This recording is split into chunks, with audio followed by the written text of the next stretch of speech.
Suella Braverman has come under fire for an article in which she accused the police of having favourites when it comes to managing unrest. Some Tories have called for her to be sacked, whilst Labour leader Sir Keir Starmer has accused the Prime Minister of being too weak to deal with it. So she is doing the complete opposite of what I think most people in this country would see as the proper role of a Home Secretary. But then that's compounded by the fact that we've got a Prime Minister who is too weak to do anything about it. That's the worst of all circumstances for so many people across the country. It's the worst of all circumstances from the police. Joining us now is Deputy Editor of Spiked, Fraser Myers. Fraser. Good morning. Morning. She's causing quite a few problems for the Prime Minister, isn't she? Has she got to go? Well, what's new in terms of causing problems for the Prime Minister? It feels like every week there's something that she says that's slightly provocative, slightly inflammatory, and poor old Rishi Sunak or other ministers then sort of wheeled out to defend her words. But I think there's something ironic here. You know, if this is the thing that's going to get her sacked, then Rishi Sunak is crazy, because Suella was absolutely right in what she said about the Met. I mean, she's not right about what she says about homelessness. She's wrong to talk about migrants invading our shores, but she is right to say that the Met Police are biased in how they deal with protests, in how they deal with political speech. This is a police force that will happily, knock down your door if you say some salty comments on Facebook. And even in relation to the Israel-Palestine conflict, we've seen them have a pretty soft touch on the Palestine protests, even when there have been anti-Semitic elements, anti-Semitic chanting. That has largely gone ignored. Whereas in campaigners against anti-Semitism have found themselves threatened with arrest for trying to show, billboards showing Israeli kidnap victims, because that's considered provocative in the eyes of the Met, whereas anti-Semitic chanting isn't for some reason. The party is very split, aren't they? Lee Anderson coming out saying, well, this is absolutely crazy, Suella Braverman is right, and many other characters also saying that she is right. The Daily Mail front page says, come for Suella, you come for us all. I think many people, the grassroots Tories, think she is right. Absolutely, and she speaks to a section of the Conservative Party that Rishi Sunak can't, because, let's be honest, he's a bit of a meek technocrat. And she... Well, they didn't want him. And they didn't want him, and one of the only reasons that he managed to get the backing of so many MPs is because he had Suella's support, actually, if we look back, if we cast back. Holding him over a barrel?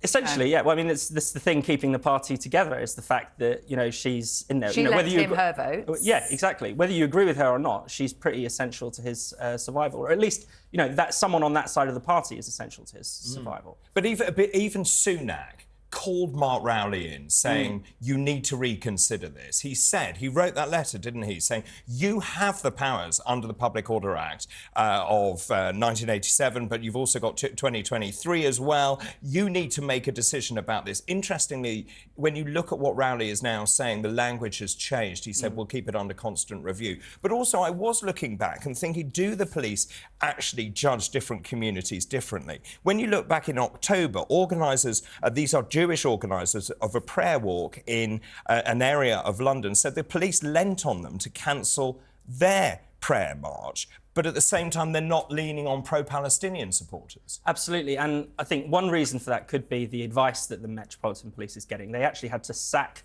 an advisor last week because it turned out that he had been himself chanting from the river to the sea at a pro-Palestine march. He was giving advice on how to deal with these protests. Now, that is a widely known anti-Semitic slogan. It's a call for the eradication of Israel. This keeps happening. But it's not even just on Israel-Palestine. I mean, if you look at the way that Suella Braverman brings up this point in her Times article, if you look at the way that Black Lives Matter protesters were treated while breaking lockdown compared with anti-lockdown protesters, there's a night and day difference there. If you look at the way that Just Stop Oil or Extinction Rebellion protesters are kind of treated with kid gloves, even though they're kind of clearly breaking the law, often it is, does the police or does the establishment agree with the message? If they do, then you'll get a soft touch. If they don't, then heads will roll. And actually, what we need is for the police to be consistent, for them to allow protests of all kinds. I think it's a big mistake for Rishi Sunak and Suella Braverman to lean on the police to get this Saturday march cancelled. That's, not a good thing for free speech. Everyone must have the right. Operational independence of the police. That is also well. very important. But even if the police were to decide that this protest should be banned, that would be a problem for free speech. You know, people have a right. Mark saying the intelligence isn't there at the moment, isn't it? They have got some concessions around the timing of the march, where they will be going. We played a clip of Sir Keir Starmer at the beginning of this interview. I mean, this is a gift to Labour, isn't it? And yet, actually, Sir Keir Starmer's grappling with similar issues of control over his own. Well, yeah, there are several shadow ministers on resignation watch now because they are calling for a ceasefire, and Keir Starmer is pointedly not. He wants humanitarian pauses in the fighting, but not a ceasefire, because he quite rightly says that would give Hamas a chance to regroup.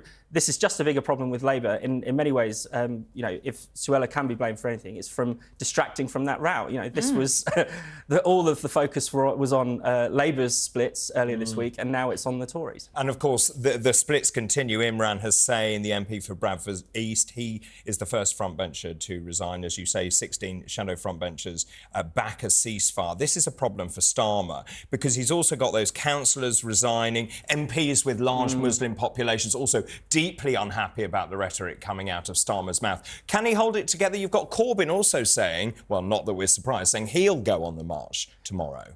Yeah, I mean, the other thing to remember is that, you know, Starmer is doing well still in the polls. And I think, you know, perhaps with the general public, this might make him look good if he's seen to stand firm against this. He's kind of trying to show that he's a PM in waiting, isn't he? This is him on the world stage, the statesman. And that he's not going to be driven by sort of factional interests. But it is interesting that this is the issue on which he's wobbled, because he's managed to marginalise the left of his party on practically every other issues, you know, on economic issues, welfare, tuition fees. He's U-turned on those things, having expressed support for them in order to get elected.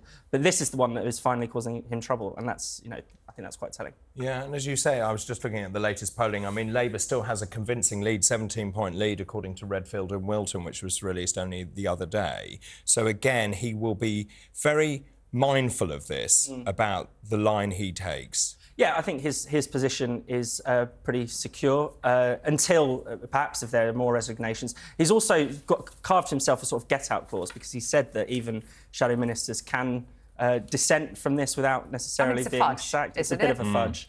Yeah. You can dissent from it verbally, but you can't put it in writing. You can't vote to get it. I mean, there could be a Commons vote on a ceasefire, and that could flush out some of the divisions, so that will be interesting.